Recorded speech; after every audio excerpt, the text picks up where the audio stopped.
don't we get started? Good evening, and welcome to the Office of the Appellate Defender's 24th Annual First Monday in October event. My name is Sean Hecker, and I serve as the chair of the OAD board. I hope all of you had a chance to grab a bite, catch up with friends, maybe have a drink. None of you, but the rest of you. The best part of tonight is very much yet to come. But before we begin, I wanted to introduce you to someone who is a new addition to OAD and very important to all of us. First, I wanted to give you a little bit of context. OAD was created in 1988, almost 30 years ago. And for more than 2/3 of OAD's existence, for 20 years, OAD was led by Rick Greenberg, who retired earlier this year. During Rick's tenure as attorney in charge, OAD earned its reputation as one of the nation's premier indigent defense organizations. Rick represented hundreds, if not thousands, of indigent individuals in New York, and he did so extremely effectively and zealously, and he mentored countless lawyers who now work at OAD, at other public defender organizations, and at law firms across the country. He also served as one of the real leaders in the indigent defense community across the country. When Rick decided to retire earlier this year, we began a nationwide search for a new attorney in charge. And as board chair, I confess that I was more than a little bit nervous about how this process was going to go. But then a resume came across the transom, a resume belonging to one Christina Swarns. After graduating from the University of Pennsylvania Law School in 1993, Christina began her career as a lawyer in the Criminal Defense Division of the Legal Aid Society here in New York, where she represented indigent defendants in a wide variety of misdemeanor and felony cases and obtained many years' worth of trial experience.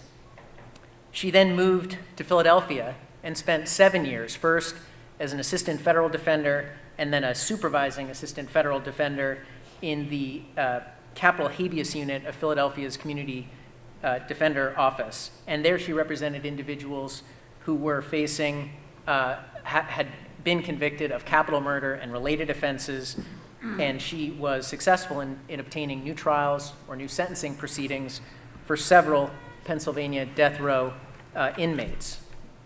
Beginning in 2003 and for 14 years, Christina worked in the NAACP Legal Defense and Education Fund. She spent a decade as the director of LDF's Criminal Defense Project before being promoted to serve as litigation director for all of LDF in 2013, when she became responsible for managing LDF's all aspects of their legal department and supervising their criminal justice, economic justice, education, and political participation litigation.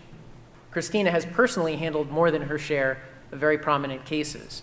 She was counsel of record for LDF in the Roper v. Simmons case, which raised important questions about the persistence of racial discrimination in the administration of the death penalty in this country.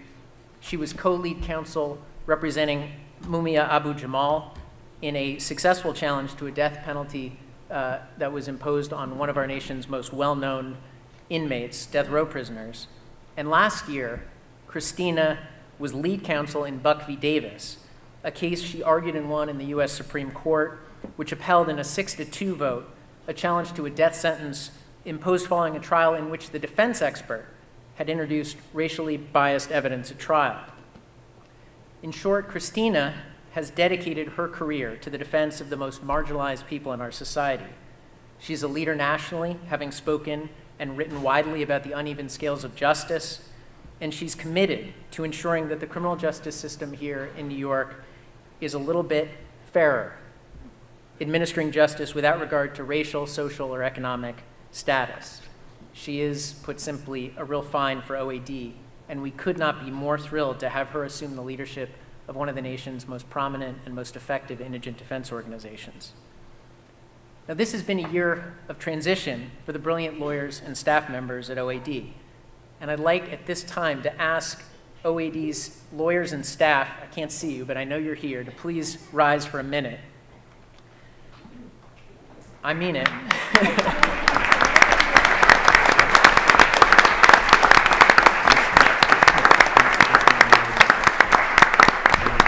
This is an important night for all of us, but we all recognize the incredible good work you do every day representing indigent defendants convicted in Manhattan and the Bronx. You've done extraordinary work, and this year I know has been a difficult year for all of you during this time of transition, and I want to thank you for hanging in there.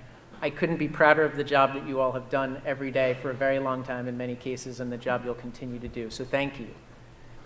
And at this time, I'd like all of you to join me in welcoming OAD's new attorney in charge, Christina Swarns.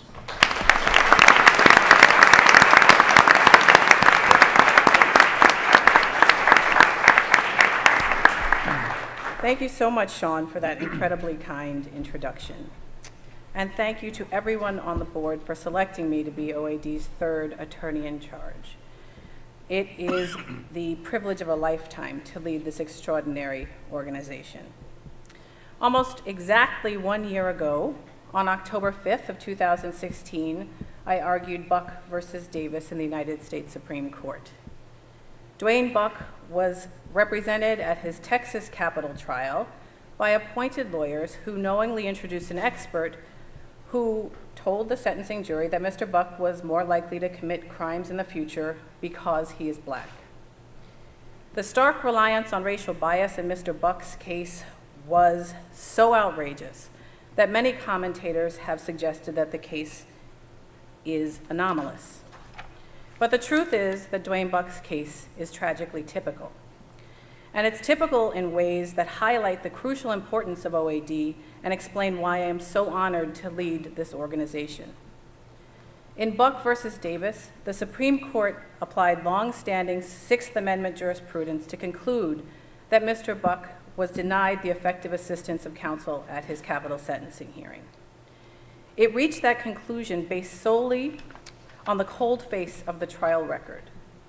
That means that Mr. Buck was actually entitled to relief in 1999 when the Texas courts reviewed that same trial record on direct appeal. But because Mr. Buck did not receive the kind of representation that OAD provides, he spent 18 unnecessary years on death row and came perilously close to execution. The unfortunate reality is that there are thousands and thousands of people who, like Mr. Buck, unfairly spend years in prison because legitimate claims of error are not raised by competent counsel at their earliest opportunity. It is this systemic failure that OAD is dedicated to preventing. And have no doubt, OAD is doing that job extremely well. Just ask Raheem Bruno. Mr. Bruno's second-degree murder conviction was reversed by the appellate division for insufficient evidence in October of 2016. Or you can ask James Miller. His manslaughter conviction was reversed in December of 2016 by the Court of Appeals because his trial court improperly refused to allow voir dire about prospective jurors' ability to disregard an involuntary confession. Or you can ask Amir Douglas. His assault convictions were vacated by a Bronx County judge in April of this year because the jury was never told that they could not base a conviction solely on uncorroborated accomplice testimony. Because of the incredibly hard work of OAD attorneys Rosemary Herbert, Margaret Knight, Joe Nursey, and volunteer appellate defender Daniela Main, Mr. Bruno, Mr. Miller, and Mr. Douglas will not be incarcerated based on unlawful convictions. So you can see the commentators are wrong about the exceptional nature of the Buck case. It is, in fact, emblematic of one of the most pressing problems in the criminal justice system, and it powerfully underscores the urgency of OAD's work. In the run-up to the Supreme Court, 3 faith leaders penned a Houston Chronicle op-ed about the Buck case that aptly sums up the work of OAD. They explained that what we do is ultimately as much about the life and humanity of our clients as it is about the life and humanity of each member of the community that allows or refuses to allow the injustice in these cases to go unchecked. Thus, to save our clients and to save ourselves, we must speak out with boldness and urgency. We must stand up, speak up, and do what is right. That is the work of OAD, and I am incredibly proud to lead it. With that said, it is my great pleasure to introduce the stars of OAD's 24th annual First Monday event. Our advocates and recipients of the Gould Award for Outstanding Advocacy are Barry Burke of Kramer Levin and John Savarese of Wachtell Lipton.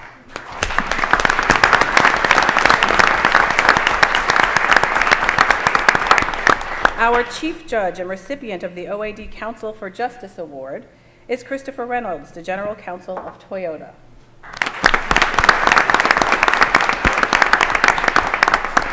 Our mock Supreme Court Justices, starting to my far right, are Linda Chapman Thompson from Davis Polk and Wardwell, Jonathan Pokes from Weil, Gotchel and Manges, Matthew Mazer from Deckert, Jillian Berman from Levine Lee, Samid Guha from Jones Day, Lynn Nooner from Simpson Thatcher and Bartlett, Daniel Razumna from Patterson Belknap, Webb and Tyler, and Jim Walden from Walden, Mack and Haran.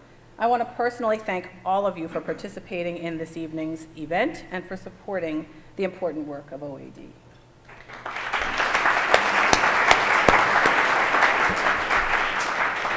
I also want to thank the extraordinary OAD staff who, day in and day out, demand that the courts apply the rule of law to the poorest and most disadvantaged people in Manhattan and the Bronx as fully and fairly as it does to the most affluent and powerful. I'd like to thank Michael Keston and Appeal Tech for the beautiful First Monday journals.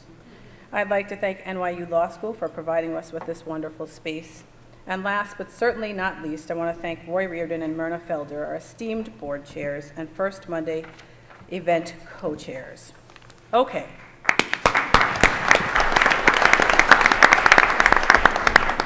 Let me tell you a little bit about the case we are about to hear argued this evening. So the issues at the heart of Carpenter versus United States are first, the ubiquitous nature of cell phones in modern life, and the fact that the phone companies maintain records of the specific cell phone towers with which your phone interacts, such that it is, quoting Mr. Carpenter's brief, possible to reconstruct in detail everywhere an individual has traveled over hours, days, weeks, or months, and the circumstances under which the government can access that information. Do we have a sufficiently reasonable expectation of privacy in cell site location information, such that the Fourth Amendment requires the government to get a warrant or possess probable cause to access it? Or have we voluntarily revealed our proximity to cell towers such that the information can be released to the government based on a lesser standard of proof? Here are the facts. Mr. Carpenter was convicted after trial of 6 counts of aiding and abetting Detroit area robberies of cell phone stores in violation of the Hobbs Act, and 5 counts of aiding and abetting the use of a firearm during a federal crime of violence. He was sentenced to 116 years in prison. How did that happen? 4 men were arrested for a string of cell phone store robberies. One of them confessed. The FBI looked at the confessor's phone and found Mr. Carpenter's phone number in it. The U.S. Attorney's Office then secured orders that accessing 152 days worth of historical cell phone location records for Mr. Carpenter. How did they do that? They did not get a warrant based on probable cause. Instead, the government relied on the Stored Communications Act, which allows the telephone service providers to give the government that information if the government presents, and I'm quoting, specific and articulable facts showing that there are reasonable grounds to believe that the records sought are relevant and material to an ongoing criminal investigation. This is a much lower standard than probable cause. Once they had that information, the government was able to show that Mr. Carpenter was near all of the robberies at the time they took place. He was therefore arrested, charged, and convicted of the crimes. Before trial, he filed a motion to suppress the information, but the district court denied that motion, finding that there was no reasonable expectation of privacy in the records, therefore, there was no Fourth Amendment protection. The Sixth Circuit affirmed that decision, finding that there was no reasonable expectation of privacy in the location records and emphasizing the fact that this case involves business records obtained from a third party.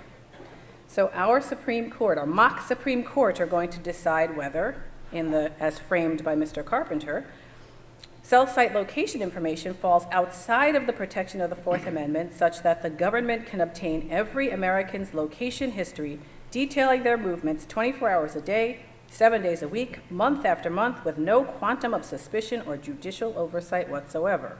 Or, as framed by the government, whether the resolution of this case boils down to the fact that seeking information about a suspect from a third-party witness does not amount to a Fourth Amendment search of that suspect, no matter how revealing or incriminating the evidence may be.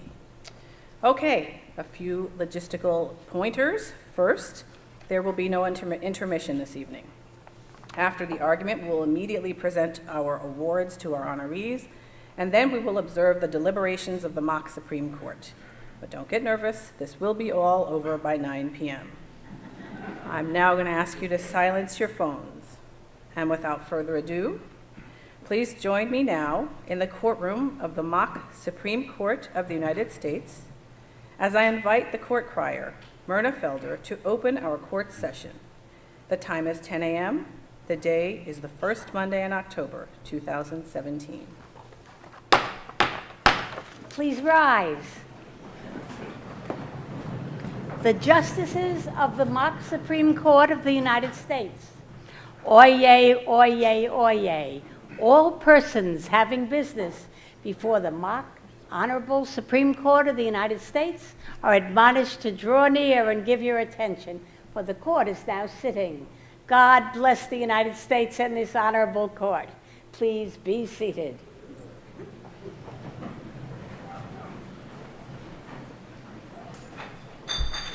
Good evening. Before we begin hearing arguments in this case, let me just take a moment out of our mock hearing to ask that you stand to your feet again and this time observe a moment of silence for those poor victims in Las Vegas.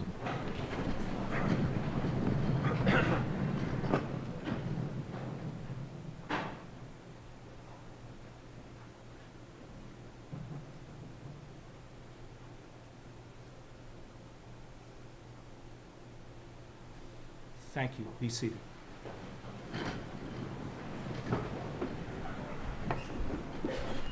The court will now hear argument on number 17-123, Carpenter versus United States. Mr. Burke, we'll hear from you first, sir. Mr. Chief Justice, may it please the court. The Stored Communications Act, which respondents rely heavily on in defense of their search in this case, was enacted over 30 years ago in 1986.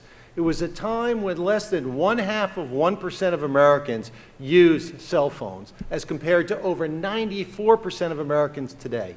It was a time when there was only 1,000 cell site locations in America, as compared to 300,000 today and growing. It was a time when cell phones... Counsel, could you please address the third-party doctrine and how that applies here and whether you're arguing that it should be overruled? Absolutely, Justice Bergman. The third-party doctrine, which obviously is relied on Smith v. Maryland involving pen registers and U.S. v. Miller involving bank checks, really got to whether or not there was an expectation of privacy when somebody gives up either their phone number or bank checks in a commercial transaction. In this case, is nothing of the sort. First, the cell phone information is not voluntarily given. A cell phone, simply by virtue of being in one's pocket, purse, or on their person, when it's running an app, that pings the cell tower. When it receives a text, when it receives an email. The law doesn't require that you are aware that you're conveying this information to a third party, does it? It does, because it all relates to an expectation of privacy. And I think most people would be shocked to know, simply by carrying their cell phone, doing nothing more, the government could get a 24-hour, 7-day report for an extended period of time. In this case, 127 days of every place you go, every minute, simply because you have your cell phone. But counsel, regardless of what we decide here as a bench, this information will be collected and gathered by third parties. Isn't that correct? That obviously is not the answer, because we know in today's world, when thinking about the third party doctrine, for example, there's cloud information that has everything in our cell phone held by a third party. I'm not sure you're answering his question. His question was, regardless of the outcome of this case, the information will be collected, yes or no? It will indeed, and the question is whether the government needs to obtain a warrant supported by probable cause with the specific particularity required in order order to obtain that information to investigate a crime. What is the distinction between that information and the phone numbers that are collected to which the government does have access without a search warrant through a pen register and the courts have upheld? The difference is that when a person dials a phone number, they certainly are aware that they're sending that number out into the world. But when a person is simply carrying a cell phone, there is nothing that suggests that that person is aware that simply by doing that, every movement they make could be recreated for as long as they've had that phone. Counsel, let me ask you, Mr. why is that different from surveillance? You don't need a warrant to surveil somebody, and if the police or the FBI are following this person around, they can be recreating his every movement. They can do it for 4 months. They can do it as long as they like without a warrant. So why is this fundamentally different? There are two things that are different. First, there are limitations. There is no way that law enforcement could actually follow somebody for 4 months straight for 24 hours a day. But this is more than that. This is a historical record. It's a historical surveillance time machine that could not be created by interviewing witnesses or looking at videos. There's no duplicate. This court in U.S. v. Knox recognized that it's okay to surveil for a day or two, but said specifically that if you wanted to talk about a dragnet where somebody is surveilled permanently or for extended periods of time, that may raise constitutional issues. In this case, What about Easy Pass records, where you drive your car through a toll and the government can collect? Speaking to the microphone, Justice. What about Easy Pass records, where you drive your car through a toll and your movements can be tracked that way? Or credit card records, where every time you use your credit card, you could be tracked that way? Would those apply? That information is different. People know that when they use an Easy Pass, they're going through a bridge or a tunnel, there will be a record. In U.S. v. Jones, which this court held that GPS tracking required a warrant supported by probable cause, 5 justices and concurrences recognized that people have an expectation of privacy, that they will not have their movements tracked over an extended period of time. Here, we're not only talking about tracking people's movements, but doing it historically. As Justice Scalia said in the majority decisions, historical advances aside, the protections that the founders intended when enacting the Fourth Amendment must be respected, notwithstanding that technology. We live in a world today where people have Alexa in their homes and Google Home. But counsel, I know when I'm paying roaming charges. And obviously the phone company knows where I am to assess whether or not I'm paying roaming charges. And that's something I'm conscious of. I don't think I'm unusual in that regard. And just to follow up on Justice Guha, there are applications like Find My iPhone or Find My Friends that identify exactly where a person is at any time. And that evidence, that information is available to a wide range of people. Anyone who signs up for that, anyone whose phone is known to someone else. Why is it different that this information is recorded by the cell phone company and then available to the government if all of these individuals reasonably expect that their information is being shared? It has to be different because it's not enough simply to share information. For example, you have to know it's being used to create a virtual roadmap of everywhere you've been. And again, I go to the cloud example because all of the data in our cell phones, which Justice Roberts and Riley said contain the privacies of life, those are in the cloud to a third party. If the government's third-party doctrine held, everything that's in the cloud would be fair game because we've exposed it to third parties, emails, pictures, everything. But do you acknowledge, counsel, that there's a difference, though, between pings coming off of a cell tower that help law enforcement find someone's location and actually penetrating the contents of a telephone, reading the text messages, reading the emails, and so forth? Well, before you go on, I would just ask the justices to lean into the microphone and speak louder, please. Justice Polk, we're talking about something different. We're not talking about an isolated ping to identify where somebody is in an exigent circumstances or to prevent a crime from being committed, or even for a short period of time. We're talking about the government obtaining 4 months of records that track every movement of petitioner everywhere he went, including to protected places, a home, a church, and the like, and being able to use it for any purpose. Counsel, what if it was only 1 week in this case? Would you be arguing for something different? Well, I would say, as Justice Alito said in the concurrence in Jones, there may be a shorter period that would be okay, but in Jones, 4 weeks of GPS tracking clearly violated an expectation of privacy. Here, certainly 4 months of obtaining historical records would violate it. So while there may be an argument that a lesser period, a few days, a week, could satisfy a lesser standard, that's not this case. Mr. Burke, would you please address the question of whether there was a good faith reliance by the Michigan police officers when they went to obtain these orders because if those police officers were aware of the law and they were looking at the most recent case in their circuit, the Sixth Circuit, which is United States versus Warshak, they would have seen a decision that said in 25 years there hasn't been a successful Fourth Amendment challenge to the Stored Communications Act, and they would have a very good faith belief that this statute was constitutional. So even if we don't like it applied here, won't this evidence still come in against your client?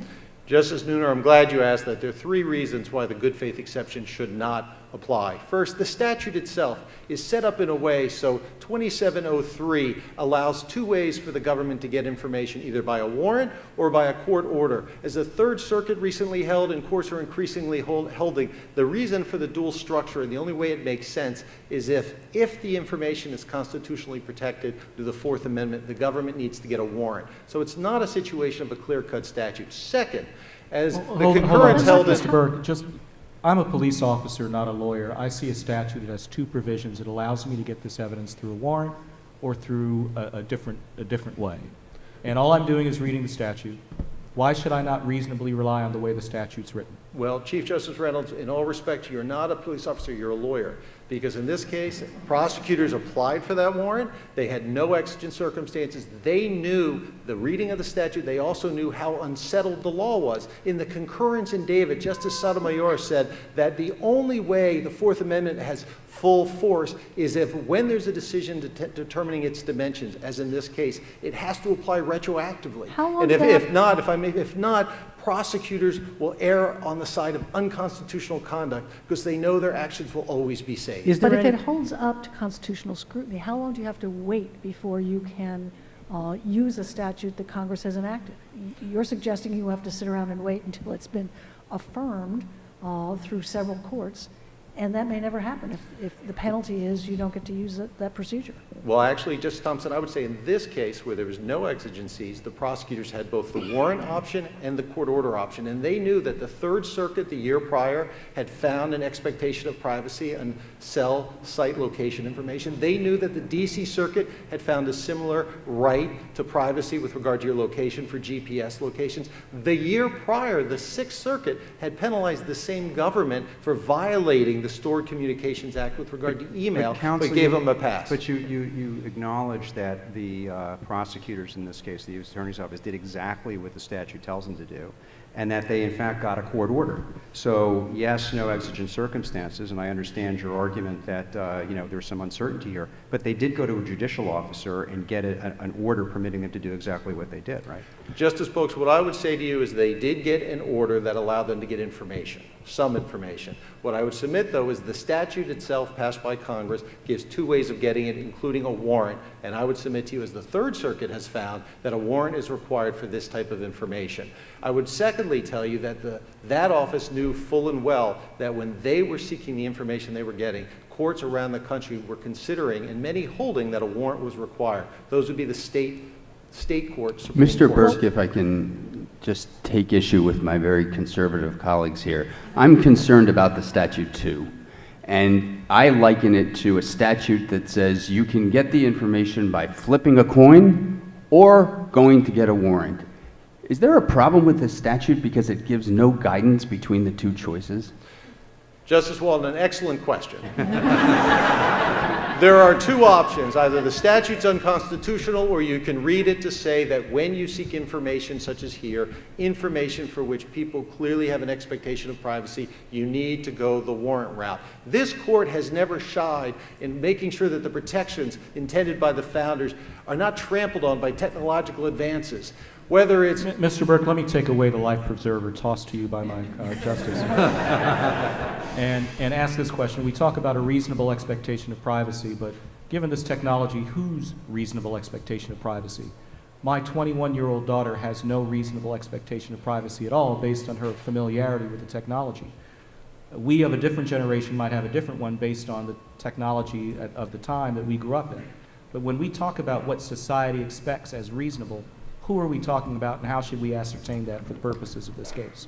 Well, again, under the Katz, this court made clear that the Fourth Amendment protects people, not locations, and you look to whether someone would, the person, in this case a petitioner, any person would have an expectation, a subjective expectation of privacy, and then is that expectation one that society would treat as reasonable? Yes, and my question is, who is society here where we have such potentially a wide range of views about what privacy is and what privacy isn't? How do I determine that for purposes of this case? And again, I think you have to take the quintessential reasonable person, and that would be the person with average knowledge and average usage of this device. And I would submit to you that even whether you're talking about teenagers, of which I have 3, and know well, who know certainly what they're doing with their phone, I submit to you that people would not expect that by carrying their cell phone, the government would be able to get their location 24 hours a day, 7 days a week, whether they're going to the church, whether they're going anywhere else. But But Mr. Mr. Burke, Burke, doesn't this come full? no, please. Go for it. What I'm puzzled by is this seems to come full circle. You started by telling us that in the course of the 30 years of the life of this act, the proliferation of cell phones has gone from 0.5% to 94%. Yet in the same vein, you're saying to us that 94% who own a cell phone, which have Find Your iPhone devices, one of my colleagues mentioned, which has GPS devices, aren't aware that those records are being maintained by a third party and aren't aware that the government may have access in some way, shape, or form to that record. That seems to be contradictory. Right. Well, the technology advances, but people's knowledge does not? Is that your position? No, I would make 2 points. First, the question is not do people know that they're having some relationship with a cell site location. The question is, are they knowingly waiving any rights to privacy with regard to it? And I would like to cite to Judge Sotomayor's concurrence in Jones, which it says that in the technology world we're living in, the third-party doctrine makes no sense. If I could go back to something that I was mentioning. May For I example, add into that yes. question? Because in Jones, Justice Alito said most cell phone users are signing contracts with their providers where they accept and acknowledge that their cell phone site location data is being recorded. So it goes to the Chief Justice's question, which is, if you're looking at the average cell phone user, that person has subscribed away their rights. Well, if I may take issue, Justice Alito clearly said that even though that was the case, people still had an expectation of privacy that where they are going on a regular basis would not be able to be tracked by the government. Aren't And you again, really asking us to discard the third-party doctrine as it's been known for the past 30 years? if you look at the third-party doctrine from 1970 and how it's developed, it clearly is simply a question of whether someone has shown that they have no expectation of privacy because of how they use that information. And in today's technological world, that proves too much because clearly people, by using cloud, Alexa, other things, are not giving up their rights to their most intimate information simply because they use technology. Thank you, Mr. Burke. We'll hear now from Mr. Severance. Thank you, Mr. Chief Justice.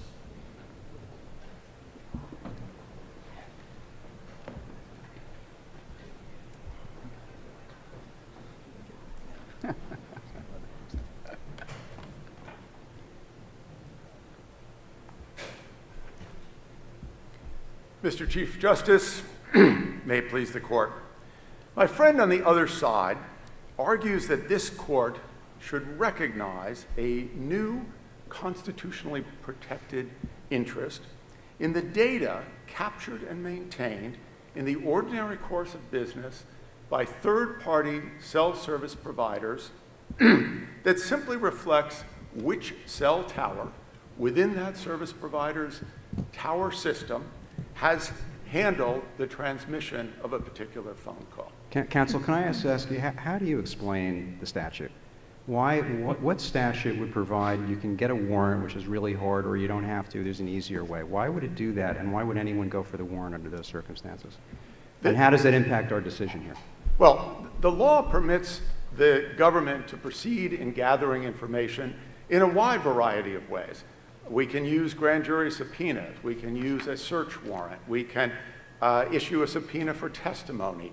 But counsel, rarely in the same statute do you find such yes, a contradiction. but how do we deal with that, sir? Well, I don't think it's a problem at all. It certainly isn't a constitutional problem, Your Honor. The fact that the government has a choice of avenues down which to proceed, each of which is congressionally mandated and each of which is demanding should not really pose a constitutional issue. It's not like there's anything wrong with the 2073D procedure. It does insist that the government come forward with specific and articulable facts, that those facts have to demonstrate reasonable grounds to believe But doesn't the- that doesn't- the information is material and relevant. But the two prongs in the statute, one of which is clearly more demanding than the other, obviously recognizes that there are some categories of information that require a warrant while others may not. How do you reconcile these two different sections of the statute? What is reserved for the first, less demanding requirement that we have here, and what is reserved for a warrant? How do you reconcile that? And in your description of the statute, the government would always go for the less demanding approach. And why would Congress do that? Well, the Act draws a distinction between content and the kind of information that we're talking about here. And that is a critical distinction that this Court's Fourth Amendment jurisprudence has recognized for decades upon decades.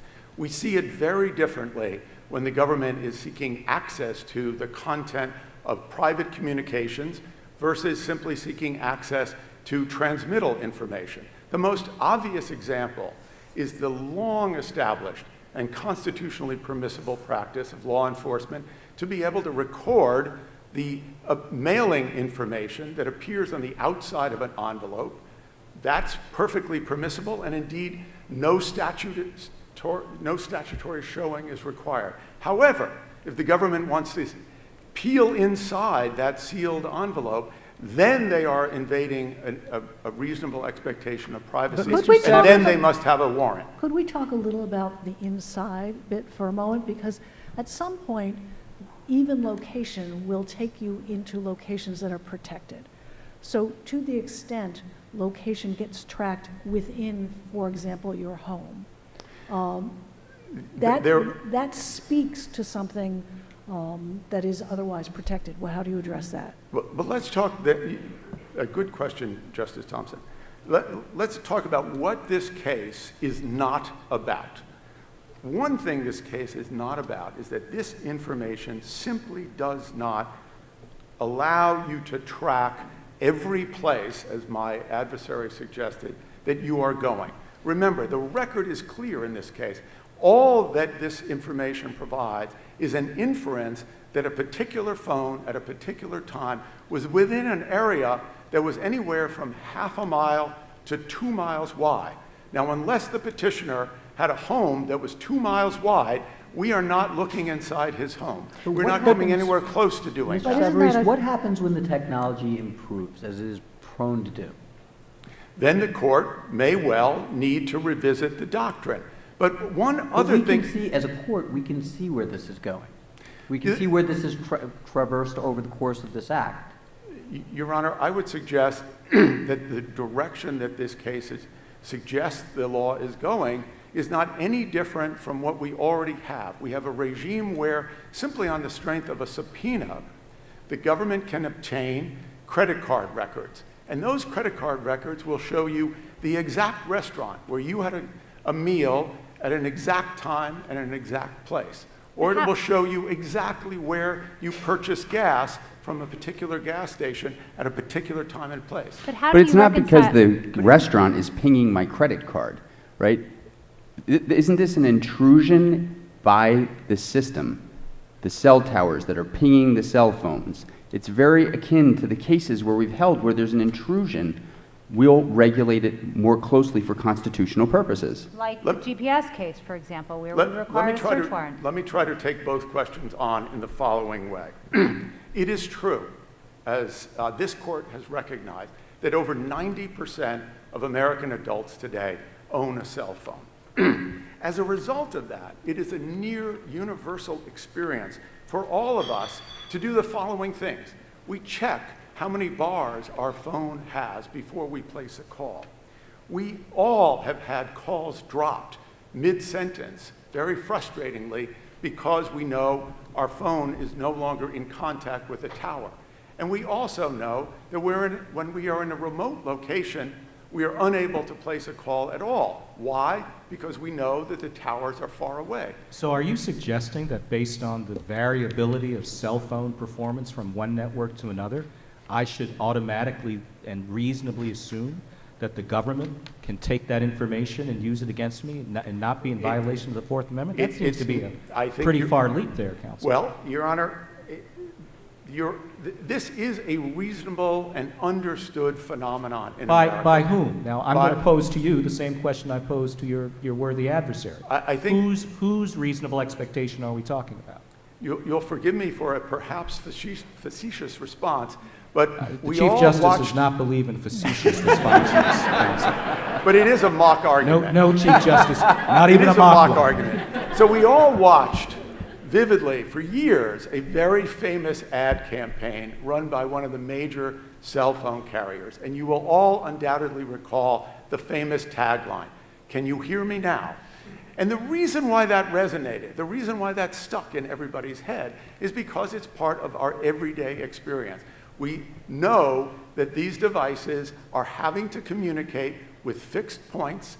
We know that we are sending out a signal But counsel, every time we may place a know call. that, but what we don't know, sir, is that those records are being kept, maintained, and possibly turned over to the government. That's what we don't know. Well, I would add to more- that, counsel, by saying we know when we're initiating contact on the phone that there may be a record kept, but what we don't know, unless there's something in the record you could point to, is that somebody is tracking us even when we're not using the phone.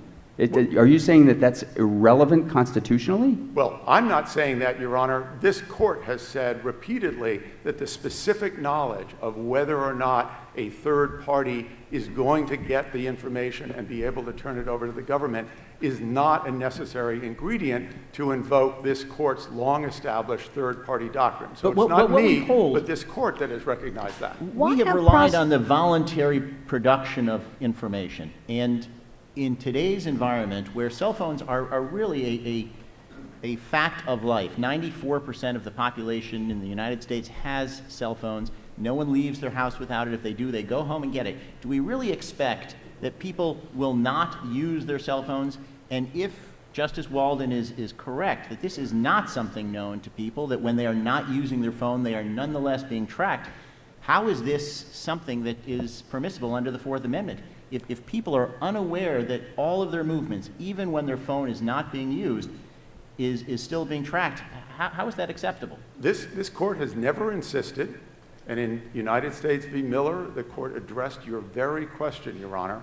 It does not insist that people know that by writing a check or going to an ATM machine, they are creating a record that the bank will But they're retain still doing and something can turn over to affirmatively. the They are government. volunteering that information by taking an affirmative act. This Just is as different. we are volunteering that by choosing to use a cell phone. Does it matter that the government licenses the cell phone companies and then asserts the right to collect that same information that it's authorized the cell phone companies to I don't collect? believe so, because again, I would invoke United States versus Miller, where all of the records that were kept by the bank and that the government obtained by way of subpoena were required to be kept by the Bank Secrecy Act. So the government had specifically insisted through that statute that banks keep these kinds of records, and this court specifically confronted your argument and said, no, the fact that in some sense the bank is an agent of the government does not create an expectation So of this doesn't privacy, feel any does not different create- to you, the cell site location information doesn't feel any different to you than the bank records? I think it's similar to the mail cover example that I gave you before. We write an address on the cover of our envelope and we send it into the mail.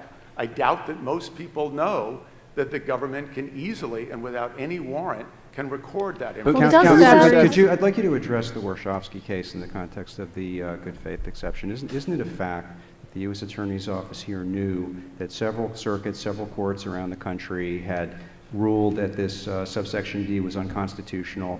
Nonetheless, the U.S. Attorney made a deliberate decision to avoid the more challenging warrant requirement, go this easier way, and isn't it a fact that they had been condemned for exactly that kind of behavior previously by the Sixth Circuit? What had drawn the ire of the court earlier was going beyond the four corners of a Section 2703D order. Here, the record is clear. The government stayed well within the four corners of the order that was granted. It also is clear in the record here that the government followed the procedure to the letter. It came forward with specific evidence that was articulable. There was co-conspirator testimony that was put before the magistrate saying that this individual, the petitioner here, was the organizer and the orchestrator of this series of robberies. Did they have That probable he was the cause? one who Just was a moment, supplying the Justice guns. Thompson, please, you had a question? Oh, no, that's quite all right. Well, actually, doesn't the fact that the statute requires process undermine some of your argument? If in fact it is simply location that you can obtain in lots of different ways, why do we need process at all? And doesn't the fact that the statute addresses process suggest that there is something unique and special and that we can reasonably expect to be protected here? I think actually I would read the statute precisely the opposite. When Congress passed the Stored Communications Act, it was recognizing that there is a lower degree of privacy and a lower degree of interest in protecting this kind of information.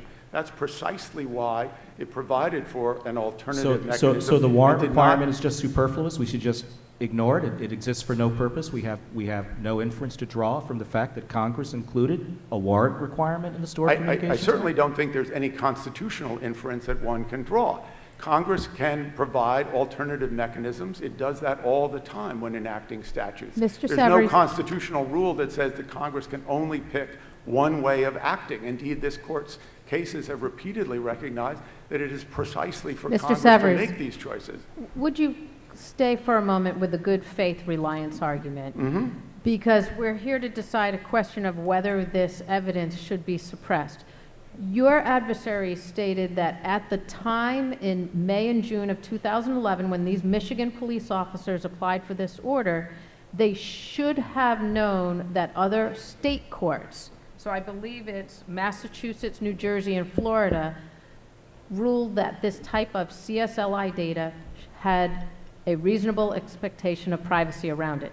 Do you think the Michigan officers need to take into account other state courts, or could they look only to the United States versus Warshak case from their own Sixth Circuit? I think it is demanding an awful lot of the government to comb through 50 state courts before it can decide how to proceed when it has a clear decision that is in fact controlling on them from that very circuit Yes, but that governs their To activities. be fair, we're not asking that of officers. We're asking that of officers working in conjunction with highly trained prosecutors. Right, but whose job is to understand the law and to advise their officers. And I guess the question I have and the concern I have is, aren't you creating an incentive for officers through the good faith exception in a situation like this to throw caution to the wind and take the most aggressive step possible? Let me answer your question in this way. First of all, a trained AUSA would know, as a black letter law, that state court decisions are not binding on the federal system, that what is binding on his office is the decisions of the Court of Appeals, at least until this court rules otherwise. So the very controlling authority, the senior most judicial authority that had spoken on the topic for that U.S. Attorney's Office had already said that this is lawful and this is an appropriate way to proceed. I would feel differently, Your Honor, if the government had acted somehow outside of the four corners of 2703. But instead here, they made an appropriate Mr. application. Severus, There was an let me ask you a appropriate finding. question. Mr. Burke, when he argued moments ago, focused on the cloud and stated, in contrast to what you had argued earlier, that we are in a situation where not only cell site information, including location, is recorded, but all of the information on a phone is recorded in the cloud because our phones are backed up nonstop to the cloud. That includes content. So if we are voluntarily and perhaps knowingly producing this content information to a backup system that exists in the cloud, that is available to the carrier and potentially to the government if it were to have access to that, how do we reconcile that where content is voluntarily being produced and provided all the time with your point, which is if things are being recorded voluntarily, our cell phone use allows our location to be determined, how do we reconcile that? Doesn't that then lead to a slippery slope where content can be examined as well? Justice, I would say with respect that you're putting your finger precisely on one of the things that this case simply is not about. And it is not about gaining access to information stored on the cloud, nor is it about gaining access to information stored within your very cell phone. We know that cell phones are remarkable because they're so capacious for being able to store so much information. But this case has nothing to do with gaining access to that. The government recognizes that if it were to seek to get access to the communications that are stored, the content of what is stored on a phone, it would need a warrant. But That's exactly what this Justice court's- Urzumna is trying to say, though, is that this is a form of content. In the Jones case, we said people's locations was a constitutionally protected notion. That's why we required a warrant for GPS. Shouldn't prosecutors been on notice by our decision, then, that cell site service records are the private way to do exactly what we said was unconstitutional without a warrant in the Jones case? Your Honor, if you read the court's majority opinion authored by the late Justice Scalia, Justice Scalia makes it crystal clear that the event that triggered a search and that brought into play the Fourth Amendment implications in that case and interest in that case was the trespass by the government to physically intrude upon a constitutionally protected place, namely the private vehicle of the defendant, and attach to it a GPS device. That was the trespass, in the language of the court, that triggered the search and that triggered the Fourth Amendment interest. But it had also- nothing to So do do you with it. concede then that if the cell towers are initiating the pings to the phones, right, the cell towers themselves, that puts the intrusion on par to the intrusion at issue in the Jones case? Not in the slightest, Your Honor, for the following reason. That pinging back and forth is going on regardless of whether you're making a phone call or not making a phone call, but it is precisely because of that that you are able to use the phone for all the purposes that you want to use it for. When you buy a cell phone, part of what you're buying is a package of tools. Those tools are non-functional if you're not in contact with a tower. So every time you turn on your phone and you walk around with it, you have to know that you are pinging and communicating But you're with towers. equating functionality with reasonable expectation of privacy, and I don't see the connection. Just because I might know that the function here is that there's a ping, doesn't necessarily mean that I don't have a reasonable expectation of privacy in the information that my phone stores, perhaps even for a nanosecond, and sends back to the tower. I just don't get this distinction you're making. Well, I think it's the same as my credit card example. We may not be thinking when we hand over our American Express card at a restaurant that I've now created a permanent record which will be held and created by and belong to American Express, and that the government can get merely by issuing a grand jury subpoena. No 2703 showing necessary, no probable cause necessary, certainly no warrant necessary. No one thinks that thought at that moment, but at the same time, this court has never said that the government But this is barred. different from a credit card. The credit card might create information when I use it, but my phone is pinging, as you say, all the time. Let me ask you one additional question, and then I'll ask you to take a seat. How burdensome really is getting a warrant? I mean, practically, as experienced prosecutors know, it really isn't all that big a deal to get a warrant. People do it all the time. Judges turn it down very infrequently, practically. So when we talk about the burden and how demanding it is, what's a warrant? Why is it such a big deal to get a warrant, particularly when that alternative is laid out in the Stored Communications Act? This court's jurisprudence on the Fourth Amendment has never turned on what is easy or not easy for the government. It turns instead on a threshold analysis of what is a reasonable expectation of privacy that, in the venerable phrase of Justice Harlan in the Katz case, that society is prepared to recognize as reasonable. And my suggestion to this court is that Smith v. Maryland, United States v. Miller, and the long line of cases that have recognized that when we turn information over to a third party, and that third party takes that information for its own business purposes to create its own records, that the government is always free to subpoena or otherwise obtain that kind of stored business record. Thank That's you, what sir. we have here. Thank you, sir. Mr. Burke. Thank you, Your Honor. 5 minutes for rebuttal. Thank you, Mr. Chief Justice. I'd like to address my fine adversary's responses to the court's very insightful questions. First, on the question of what this is, the fact that the respondents compare the information at issue in this case to an address on an envelope sent to the U.S. Post Office, or compares it to a ping on a cell tower, reflects the issues and problems with respondents' arguments. We are talking about technology that creates a trail of digital breadcrumbs, that creates a sweeping report of everyone's movement. With regard Counsel, to, I think you're exaggerating.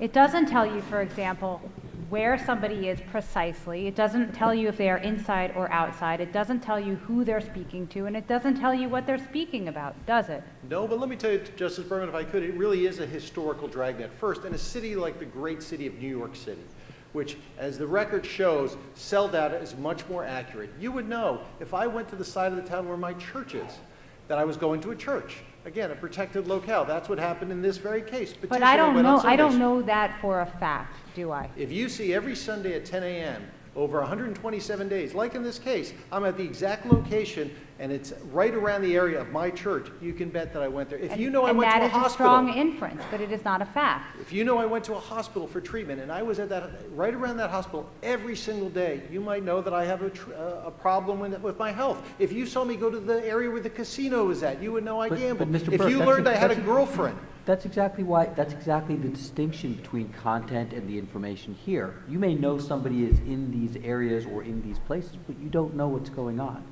You don't know what conversations are being had. You don't know what people are doing there. Justice Goff, thank you for interrupting me, because I was probably going to get in trouble there. My wife in the audience. But that's not what we're talking about. This isn't protected speech. Let's go where it all began, U.S. v. Katz. That was a question of whether someone's conversations in a phone booth, even though the operators at the time could listen to the calls, whether a person had an expectation of privacy, the court said yes. So it's not a question of how good this is. What you're able to recreate, again, we're talking about robberies over some days, you're talking about 127 days of movements in different plations. But in that case, wasn't it, it was the content that was at issue. Anyone could have seen the person in the phone booth. It was, no, the content, but the point was that even though a person getting in that phone booth knew that a third party, in this case the operator, could hear the information, they still had an expectation of privacy that it wouldn't go to the government. But they had no expectation that their location was private. Not their location in that case, but here we're not just talking about a single location. We're talking about the ability to recreate someone's movement over extended periods of time, to know their lifestyle, their issues, their associations, their political beliefs, and a whole host of other things. Mr. Burke, the great city of New York is blanketed with surveillance video cameras at this day and age, and you wouldn't have a problem if the government simply collected all the surveillance video and reconstructed a person's movement in that regard, would you? Well, again, the government can get video surveillance that's set up, but I would submit to you that to trace somebody for 24 hours a day, 7 days a week, over 4 months, that wouldn't be sufficient, nor would it be speaking to witnesses, nor would it be putting a tail on someone. So the question is not whether the government can get this information. The only question is whether the government needs to satisfy probable cause to get a warrant, as our founders intended when having the Fourth Amendment. Mr. Burke, would you address the government's final position, which is that in any event, it was harmless error for this CSLI information to be introduced at your client's criminal trial, because after all, they had accomplice witness testimony and videotapes of nearby locations to the robbery venues? Absolutely, and as this court has held in Chapman v. California, the government has to present proof beyond a reasonable doubt that the verdict was not impacted by this information. You only need to look to the prosecutor in this case, who argued to the jury that even though the accomplice witnesses were attacked viciously on cross-examination by skilled defense counsel, that they could trust their testimony because it was corroborated by the cell site location information, and they should use that information to overcome any concerns they have for the accomplice's credibility. There were no witnesses to the robbery who identified petitioner. There was nobody who put petitioner at the scene other than accomplice witnesses. The closest they could come were a handful of witnesses who thought they saw the petitioner in a video in a store separate and apart from those being robbed. That's it. This is the quintessential case where it's anything but harmless error, Justice. Counsel, we offered your adversary the opportunity to try and make sense of this otherwise confusing statute that provides two different avenues. Why don't you have a crack at it and tell us how you think we should understand what Congress intended to do and whether it matters here?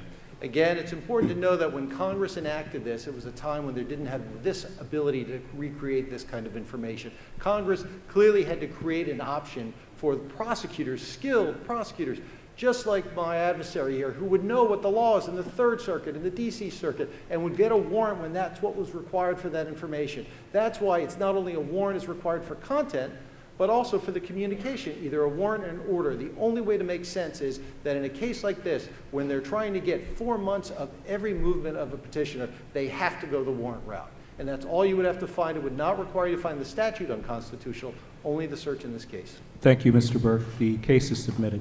Thank you very much. Let me, before we, thank you. Your Honor, I have to adjourn the court. Please rise. The mock Supreme Court of the United States now stands adjourned. The court will reconvene on Monday, October 1, 2018 at 10 a.m. Well, this tells you who really runs the court. It's the court crier, not the Chief Justice. I did want to commend counsel for the vigor of their arguments. So now that we're adjourned, I'll do that anyway. Wonderful arguments. Thank you very much.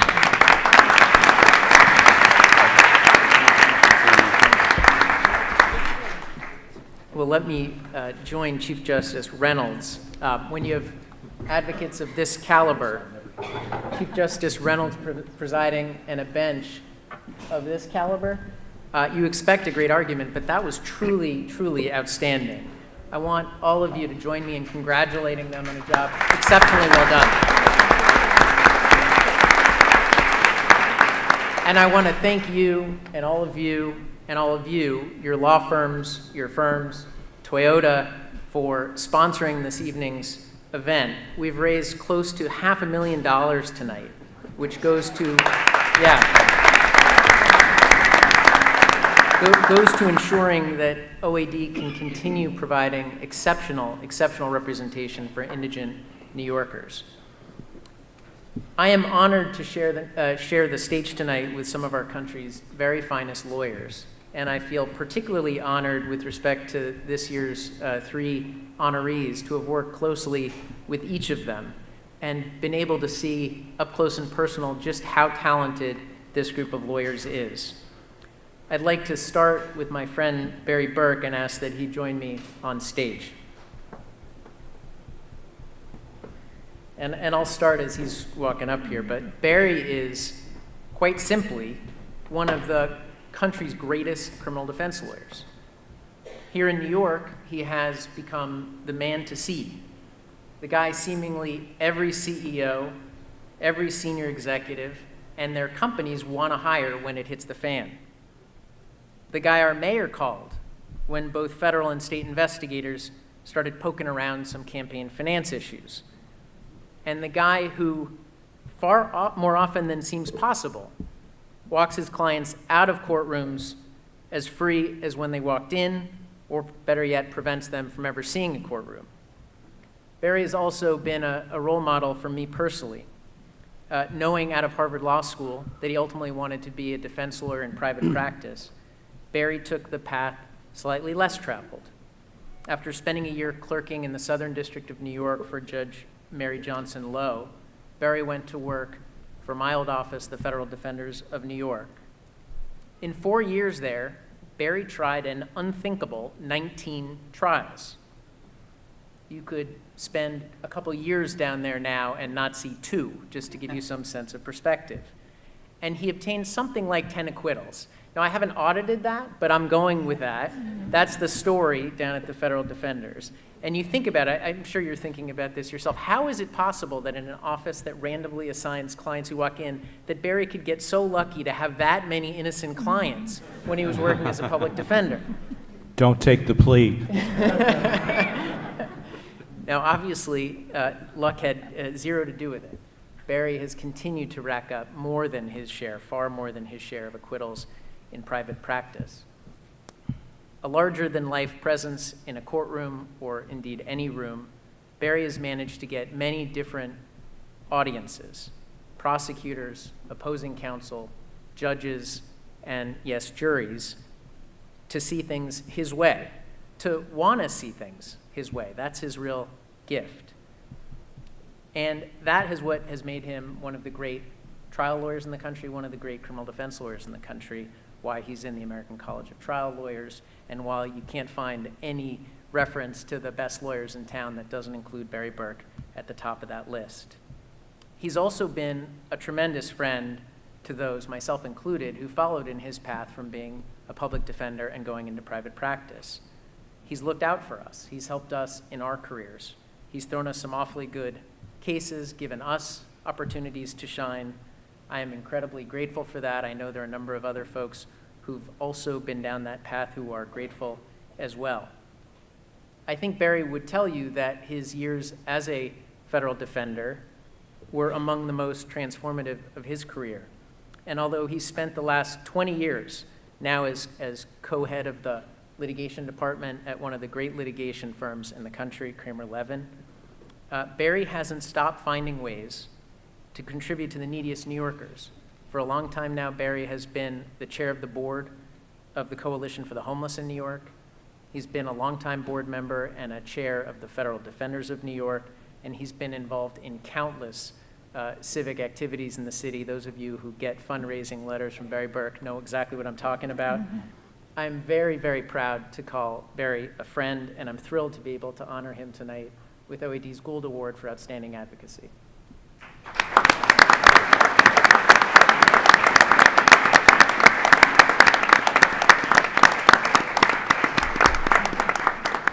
I feel like I should sit down now. Thank you, Sean. That means a lot, particularly coming from you, notwithstanding your reputation for hyperbole. But I appreciate that. I just want to say the real honor is being able to come here and support the Office of Appellate Defenders, the extraordinary work it does, and the great attorneys.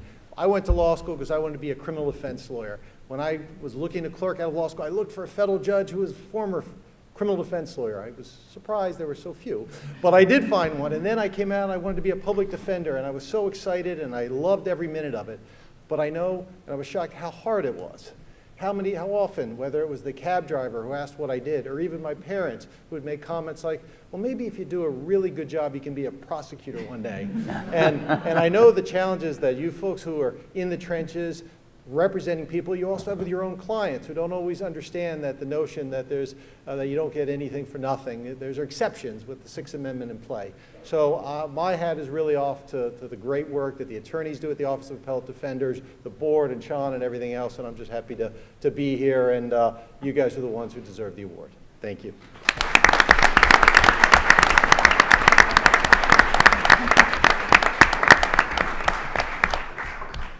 And now I'd like to turn to my friend John Savarese and ask that he join me on stage. And I'll start talking as he walks up here. John has had one of those careers that young lawyers only dream about. After graduating from Harvard Law School in 1981, John clerked first for the great Judge Lewis Pollack in the Eastern District of Pennsylvania, and second for Supreme Court Justice William Brennan, whom Justice Scalia once called, I think correctly, probably the most influential justice of the 20th century. John then joined the U.S. Attorney's Office here in Manhattan in the Southern District of New York, where he spent a number of years working first as a trial lawyer, earning the Attorney General's John Marshall Award for Outstanding Legal Achievement, and ultimately serving as the Chief of Appeals in that office. It's quite obvious from tonight's performance that John hasn't lost a step when it comes for arguing appeals for the government. But we should all be very grateful that he spent the last almost 3 decades as a defense lawyer at one of the country's premier law firms, Wachtell, Lipton, Rosen, and Katz. And through the years, he's represented countless major financial institutions, Fortune 500 companies, numerous senior executives in a wide variety of DOJ, SEC, and other regulatory and enforcement investigations. I've had the pleasure of working with John on a few matters over the years, and I can say that you won't find a smarter, more insightful lawyer in the white-collar bar than John Savarese. His is a distinctive voice and one that always commands attention and deep respect. John, as one of the hardest working lawyers around, has somehow also found time to teach a course on white-collar criminal law and procedure at Harvard Law School, to become the first chair of the City Bar's White-Collar Crime Committee, and to serve on the City Bar's Executive Committee, among many, many extracurricular activities. And in addition to being a most deserving Gould Award honoree for his advocacy skills, which you saw on sharp display tonight, I think John is a particularly apt recipient for an award from OAD. For many years now, John has found time to devote his considerable talents to thinking about the issues in our criminal justice system that affect the least fortunate among us. John chairs the board of trustees at the Vera Institute for Justice, which does some of the most important work in the country around the most pressing injustices of our day, including thinking about the cause and consequences of our mass incarceration crisis in America. John became the first chair of the City Bar's Mass Incarceration Task Force, and he did that after spending a significant amount of time leading the City Bar's effort to draft what became a most impressive report highlighting the mass incarceration crisis, seizing what we thought was a moment for reform. That was a year before the election of 2016, but the task force has continued to press ahead, and focusing in particular on New York State reforms, which remain very achievable under John's leadership. Those of us who care about indigent defense issues, and I'm going to count all of you among them, and who care in particular about the mass incarceration crisis in this country, owe John an incredible debt of gratitude for the work that he's done. And on behalf of OAD, I'm thrilled to be able to honor John tonight with the Gould Award for Outstanding Advocacy.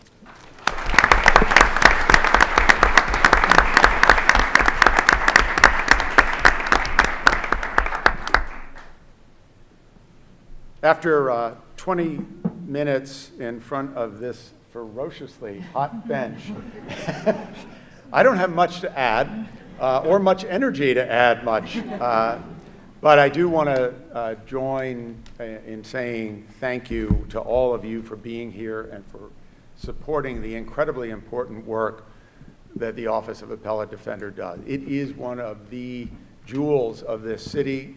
It does day in and day out spectacular work representing people who live their lives on the margin and who don't otherwise have that kind of help and don't otherwise, absent an organization like that and its dedication, have a chance in the world of having top flight legal representation in a criminal case. That's a spectacular thing to do every single day, and I really just bow before all of you on the staff that do that. It's just wonderful work, and it's incredibly important. And when we think about mass incarceration and the scourge of the incarceration of 2.3 million people in this country, we are the world's champion of incarceration. One of the reasons is that we don't support the defense of indigent defendants. It is a real sin of our society that we fail to do that adequately. And so organizations like this one and the support you're providing tonight for an organization like the OAD is really, really, really vital. And it's a small way, but a critically important way of sort of setting the balance a little bit better in a world that does not do that very often for these kinds of defendants. So I want to thank you again. Thanks for putting up with me and Barry. We had a lot of fun. It was a fantastic case to wrestle with. And thank you again for this award. Appreciate it.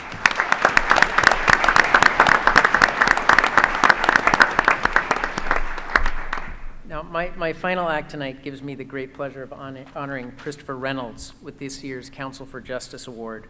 Chris serves as Executive Vice President, Corporate Resources for Toyota Motor North America and as Managing Officer and General Counsel for Toyota Motor Corporation. Chris has had an incredible and multifaceted career as a lawyer. doing stints in public service, in private practice, and as an in-house lawyer, achieving incredible success in every role he's played. And based on his performance tonight, there may be a robe in his future. Chris grew up in Detroit, Michigan, the son of a Ford plant worker and a registered nurse. Like all of our honorees tonight, it seemed to be a prerequisite. He graduated from Harvard Law School, in his case, in 1986. He clerked for the great Judge Damon Keith on the U.S. Court of Appeals for the Sixth Circuit, spent some time as a litigator at Hughes Hubbard, and like John Savarese, then went into the U.S. Attorney's Office in the Southern District of New York.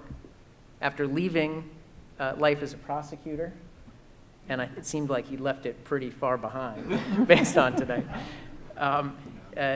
Chris spent time as a lawyer at Morgan, Lewis & Bacchus, where he chaired the New York office's labor and employment practice, chaired the diversity committee at Morgan Lewis, and joined Toyota over a decade ago now, or about a decade ago now, in 2007.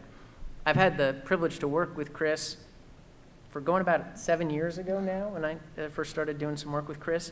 And here's the thing I've learned about Chris and seen from being around Chris and for those who work with Chris. Even as he's risen the ranks within Toyota, and even as he initiated some new positions, including this position as Global Chief Legal Officer for Toyota, he maintains a keen allegiance to his team and to his community. He offers his time, his energy, and his care to a whole range of team members, and he does so with real grace, real class, and real caring. You know it when you're with him, and it's a real gift. And I could not be more pleased and more grateful for Chris's decision to participate tonight, for Toyota's support for tonight's events. He is a most deserving honoree of the Council for Justice Award.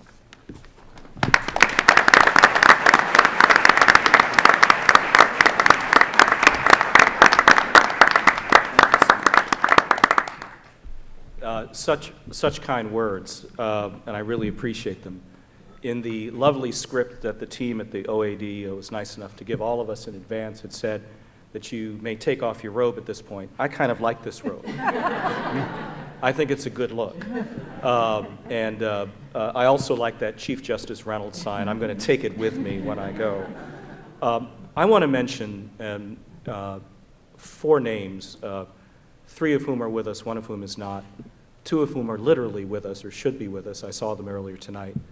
And I say that as a preface to the fact that as I sort of mature and age in my legal career and in other ways, I always am looking more at the people that influenced me. So I want to mention 4 very quickly. 2 that are here are Judge Bill Kuntz and Zach Carter, the Corp Counsel. When I was a puppy lawyer, those 2 literally took me under their wing, allowed me to show up in their office and ask what it was like to be a practicing lawyer who was also African American, which in the late 1980s and early 1990s, and some could argue even here in the 21st century, was honestly not there was not a well-known answer to that question. And yet both of them gave their time and their wisdom to me, and it's because of that I'm able to do many of the things that I'm doing, because they demonstrated that the roles that I'm playing now and that I played earlier in my career were actually possible and doable. And if you're one of the first or one of the few, you do not know how precious it is to see someone else ahead of you doing something and saying, I can do that. And Zach Carter and Judge Kuntz gave me that gift, so I want to thank them from this podium.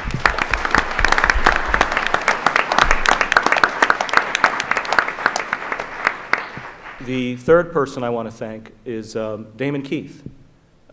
Anyone who's a clerk with a judge, of course you know the judge that you clerked for has put his or her stamp on you. Anyone who's a Keith clerk knows that that stamp is deep. Judge Keith, who's still a judge, still can issue thundering dissents on voting rights cases, has a favorite phrase or 3. I'll only give you 1. If I gave him all of your favorite phrases, we'd be here until 10. But one of his phrases is equal justice under law. And he really likes to land hard on equal. And it's what the Office of Appellate Defenders does. It provides equal justice through access to skilled counsel who can represent indigent criminal defendants. And that's meaningful to me because of the example that Judge Keith showed and continues to show even as a 94-year-old active Sixth Circuit Court of Appeals judge. The last name I'll mention is someone who's not with us. He wasn't an appellate defender, he was a defender. Leonard Joy. Leonard Joy was a defender when I was a prosecutor. And what he taught me was the necessity of being a skilled advocate for the defense. And what he also taught me was the feeling that I now have when I hear prosecutors, be they state prosecutors, federal prosecutors, get upset or angry or emotional about the job that defenders do. And what I don't understand, thanks to Leonard Joy's example, is why those prosecutors don't see and understand that only through the advocacy and zeal that defenders like the Office of Appellate Defenders and criminal defense lawyers around the country, only through them do we have a system that works. So that when prosecutors lose a case, we don't blame the criminal defense lawyer. And when I see prosecutors do that, it makes me ill. What we should do, frankly, is blame our inability to reach the burden of proof. It's an easy job, convince proof beyond a reasonable doubt. We should be able to do that as prosecutors. And it was that understanding that this is how the system works, that vigorous advocacy that Leonard Joy taught me as a puppy prosecutor those many years ago. So even though he's no longer with us, the respect I have for the entirety of our system, criminal defense lawyers included, is based on the example that he gave me. So I just wanted to mention his name. And thank all of you for your patience in listening to me. Thank you for this nice award. I really do believe this is the first and last time you'll see the words Chief Justice Reynolds in a sentence, but who knows? Take care. Thank you.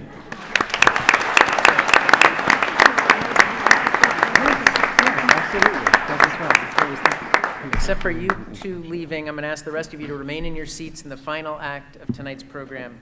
The mock Supreme Court's deliberations begin now. Well, let's begin our deliberations, and what I'll do is I'll call on each justice in the order in which I call them. So let's start with Justice Walton. To be a liberal justice is a dying breed.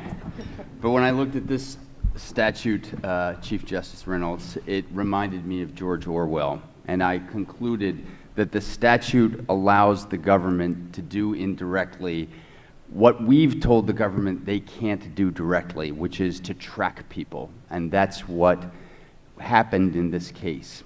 And because I find that the government obtained content, and I do believe that a person's travel and movements, just as we decided in the Jones case, is protected, I find this statute unconstitutional and order the reversal of the conviction. Thank you. Well, Let me just I ask can't the- strike the statute, but I'd exclude the evidence, sorry. Oh, you'd also But I'd really strike the statute, too. Strike and exclude. Thank you very much. Let's go now to Justice Thompson. Thank you, Your Honor. I analyzed this in three separate questions. The first was, is this harmless error? And clearly not to me. This evidence was important. It was objective. It helped establish a pattern which was otherwise not established. And importantly, as Mr. Burke noted, prosecutors used it in their argument to draw attention to the overall weight of the rest of the evidence. So it was not harmless error, assuming there was infirmity with the process. Second, on the question of whether or not there was good faith, I don't question for a moment the good faith of those who sought the evidence and collected the evidence. Nevertheless, I do not find that a compelling reason if this is infirm, constitutionally infirm, because I think at the end of the day, the issue is the statute. And if good faith were to apply here, there would be no remedy for unconstitutional behavior or an unconstitutional procedure. So finally, the question for me is, does this collection violate the Fourth Amendment? And I conclude it does not. The issue of location is one that can be collected in many ways. I think this is less invasive than Smith versus Maryland, where you're collecting telephone numbers. And so for all those reasons, I think this is constitutionally appropriate. Thank you very much. Justice Rizum, oh, he's gone. He left an objection. He left an objection. Well, we might be a 4-4 court. I wonder what happens next. Let's move on to Justice Folks. Yeah, I would affirm, I can't get past the, what I deem to be a lack of a reasonable expectation of privacy in the cell phone tower information. It's just, you know, I think anyone who watches Homeland or 24 or any TV show, we all know you can be tracked by your cell phone. That's why in the TV shows they always take out the battery and throw it out the car window. Everybody knows that. So if you don't want to be tracked, then leave your cell phone at home next time you go out and commit armed robbery. You know, I just sort of, I have a hard time thinking that any serious person doesn't understand that anymore, and so I would affirm, and that sort of takes care of all the other issues in my mind. The TV broadcast doctrine in support of that. Very, very well. Justice Nooner. I come at this from the perspective that drawing the lines on the Fourth Amendment question is very difficult. I think that as technology progresses, it will be available for law enforcement to track more and more closely our whereabouts. Femtocell technology will in fact develop to allow law enforcement to track our movements within the confines of our own home. Right now, law enforcement cannot use drones to look inside the windows of your home. So the drawing of lines I find to be quite difficult here. I think overall, the reasonable expectation of privacy has to be respected, that people may in fact subscribe over the rights for their cell phone provider to record this information, but they don't think it will be conveyed to the government unless a magistrate or court judge has signed off on a warrant. So I think the application of the Stored Communications Act here would be unconstitutional. That being said, I would actually come out with a ruling in favor of the government, because I think at the time, in 2011, when the officers and AUSA applied for this, under the statute, they did not believe that the statute was on its face unconstitutional. In fact, they had a Sixth Circuit ruling in Warshak, which would validly allow them to believe that this was a legitimate path. It's a tough pill for Mr. Burke's client to swallow, because it would not be harmless error. I absolutely agree with Justice Thompson on that. This information was used by the prosecutor to bolster the accomplice testimony, which was shaky. So this comes out for me in favor of the government, but it's a difficult application of the Stored Communications Act. So if I understand your view, it does trigger the Fourth Amendment requirement, but the evidence should not be excluded. Exactly. Thank you. Justice Mazur? Thank you. I also think that the petitioner had a reasonable expectation that cell site location information will be private, and I would hold that the Fourth Amendment does require the government to get a warrant to obtain cell site location information. I don't buy the argument that cell phone customers don't know their information is being, including location information, is being shared with phone companies. Of course it is, but I would reconsider the third-party doctrine, and I think it should be overruled. I don't think the doctrine really ever made sense, but particularly in light of the sensitivity of the information provided to third parties, it surely doesn't make sense now in this day and age. I don't think CSLI is particularly sensitive or precise, but I'm mindful of GPS technology that now allows very precise tracking. I also don't think the introduction of the evidence was harmless in this case. I think that clearly the prosecutor used it to bolster the eyewitness testimony and the video, if not the other way around. To me, the good faith exception is really the hardest issue. And I'm reluctant to say that there's a constitutional violation that doesn't have a remedy here, and I'm sickened by the 116 years that the defendant is serving. But the government here relied on a statute that specifically allowed it to proceed by way of a court order and not by a warrant. And I don't see any evidence here of intentionality or recklessness or even negligence. And so I would say that if this court wanted to reconsider the good faith exception in another case, I'd be open to it. But in this case, I've already asked the court to reconsider the third party doctrine. And so I would say that I would affirm reluctantly. Just to be clear, so you do find a Fourth Amendment violation, but you would not exclude the evidence based on the good faith doctrine? Correct. I agree with Justice Nooner. Thank you. Justice Guha? I think this is a case where my intuition comes into conflict with what I think the law is from what we've looked at and from the fine arguments of the advocates here. I do believe that the question that I think the Chief Judge asked several times, and we're trying to parse a little bit, I think, is there's not a monolithic, I think in practice there isn't a monolithic understanding of whether you have an expectation of privacy or not.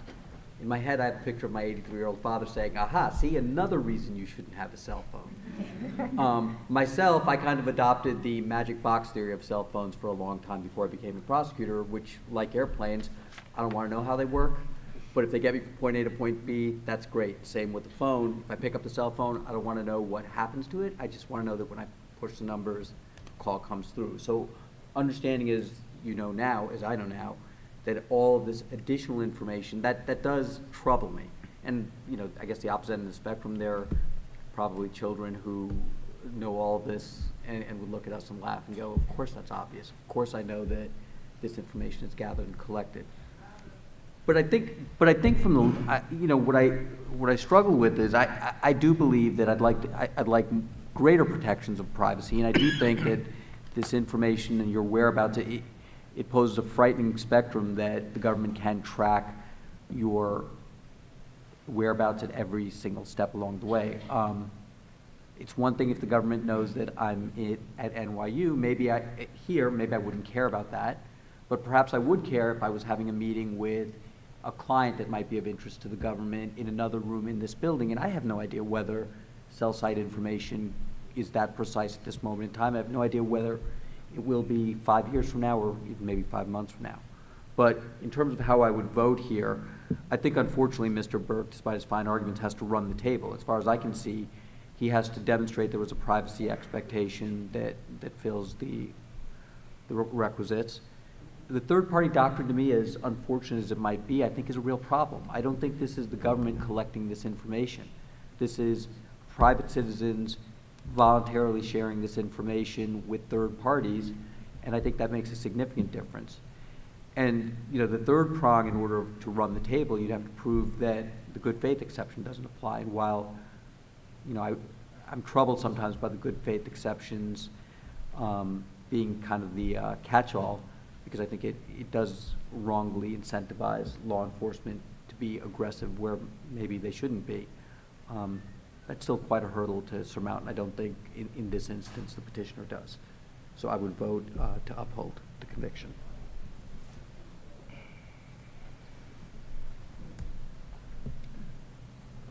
Thank you very much.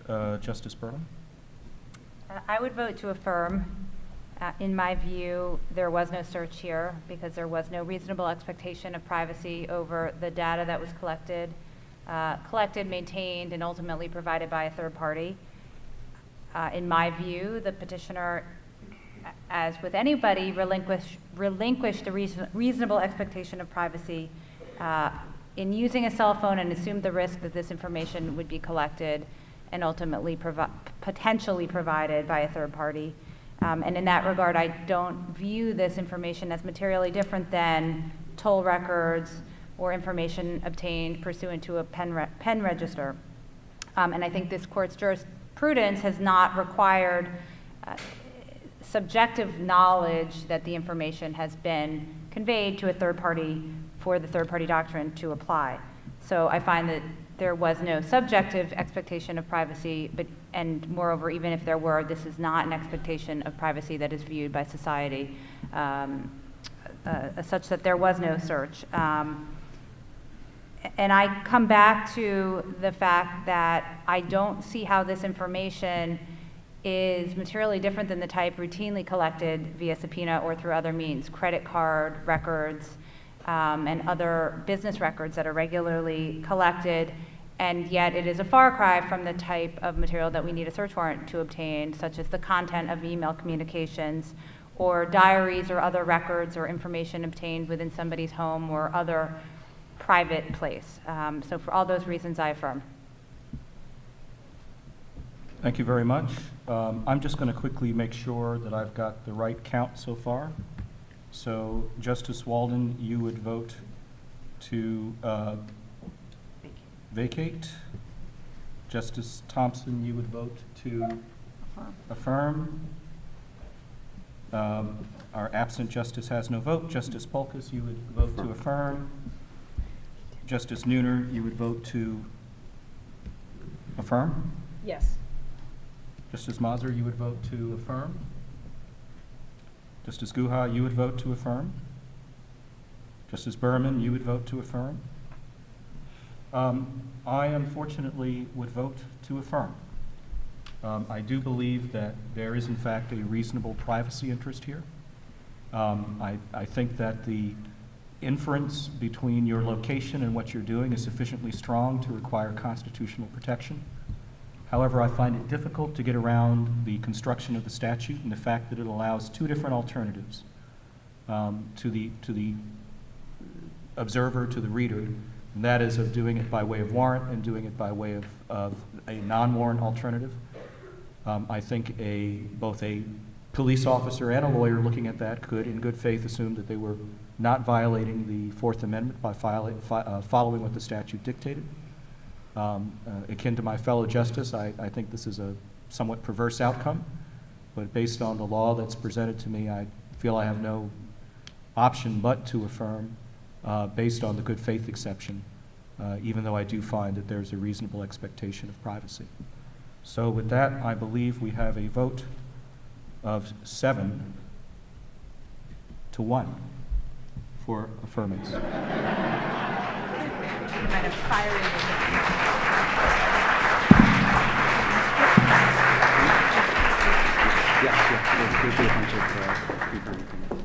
I'm going to go and throw my cell phone battery out the window, but thank you so much to all of you for your participation, for the wonderful arguments.